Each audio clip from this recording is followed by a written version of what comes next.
مذهب شافعی در تحیات هولت خواندن التحیات المبارکات الصلوات الطیبات لله السلام عليك أيها النبي ورحمة الله وبركاته السلام علينا وعلى عباد الله الصالحين أشهد أن لا إله إلا الله وأشهد أن محمد رسول الله. أبا تحياتا للازمة بشتي تحيات أم صلوات جبدي تحيات عاول يا رينشتنا عاول ده هنا بيجي اللهم صل على محمد هنا رابي سرخوا لازمه هنا صلوات جبدي رقعات ام بيجي پاشگه وقتی ام تحیات پاشگه بخوینی او صلوات ام بدی فرضه هوا تحیات خوا خلاص کرد هوا کلمات شهاده هوا خواند لازمه هم بيجي ان یا کم هم بيجي اللهم صل على محمد این صلوات سر پیغمبر علیه الصلاة والسلام بدی وعلى آل سيدنا محمد وش بيدا أو هني سنته هند كاري نأخويني سيدا استحيات حتى صلوات أزب بخوينه تشهد ببالي تشهد بدن كما صليت أو هني سنته لبالي وسنته جبينن جه أزب الدعاء جل فوضى بنفسهم شخورا إن شاء الله جبر بكن يا ديتر هند بجن سيدا أم تحيات وك حنفيات خويني أم تكاري وبخويني ما سقنتي قد بده هيا نخي هندکاری هر دوگاش بخوینی خم ناکتن حنفی هول دستو پید کن التحیات لله والصلوات والطیبات او هول دستو پید کنه هر دو روایت راستن هین کیگش و بخوینی نمیشه هوا قابل خم ناکتن هند بجن سیدا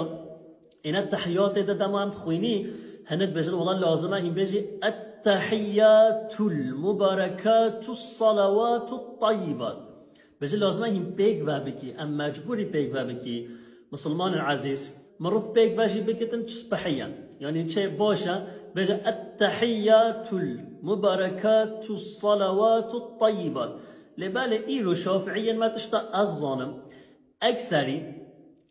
التحيات المباركات والسري والألف لام تخويننا يعني ولی خوینه هر دو شکلاش هم بخوینید جایزه نه حوجه عقله هوا سری هوا تبل ببدن هن مالا خودش و راضی بدن درد کبن بجا والله تحیاتا هم بیجی التحیات و المبارکات و الصلوات بجا ناچه لازمه هم پیگ و بکی اللهی پیگ و بکی نخی پشتی معنی نه گهورتن سخنتی بدنینتن بیجن التحیات لبلی و شدین خوا بشدینن التحیات المباركات الصلوات الطيبات لله هابه لله هذا بساكنن مثلا بهنقادي مخوان مناقو لله مناقو وبركاته مقو وبركاته هابه هنا بساكنه هابه هنا ساكنه هن كيف اخوانا و چشیدن هنجی چهد بتن خم ناکتن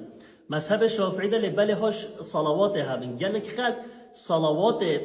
نادنت بجن سید اولام تحیاتت خوینی لبل صلوات پاشکه نادن اوا هنه ناچه بدن صلوات ام بیجی تحیات پاشکه هنوی صلوات بدیم اوا هنه فرضه یا دیتر هنت بیجنه والله معروف پشتی بیجه اللهم صل على سيدنا محمد او سيدنا بیجه بدعایا هنت بیجن نمیجه تحیات ده کرنا هم بیجی سيدنا ناچه بدن پیغمبر علیه الصلاة والسلام حدیث ساده هنادت بیجتن گوتیه از سیدم حدیثی که داشتی گوتیه نبیجن مسید سید خود تعالی عز و جل گوتیه علمات بیجن هگر نیت معروف نه اله یعنی الوهیت معروف و نه که اله بیجتن سید فیت سقمتنینتن وایک معروف بیجتن محمد افندی ولی معروف گاز و بک خم ناکتن لهنا علمات بیجن تحیات بجه عبادت خاص بو خود تعالی عز و جل تکرن شبه هند معروف نه بجه سیدینا چهتر بیجتن لباله هن سيدان مع عالم مدرسات بجن معروف بجن سقمتنينتن معروف به کی گزی عمل بکتن ازنا خود سقمتنينتن چون نیت انسانی نگو او حاشا سیدنا یعنی رسول خود بختن اله حاشا جرا عبد بنیه بکتن ام حمیز زانی رسول خود عبد کی خدا پیغمبر موال باری خال اینان دیا مسلمان عزیز گوره مذهب شافعی تحيات ليا خد تعالى عز وجل مشوا كسبنا في ستن او كس عبادات خراست درس دين الجه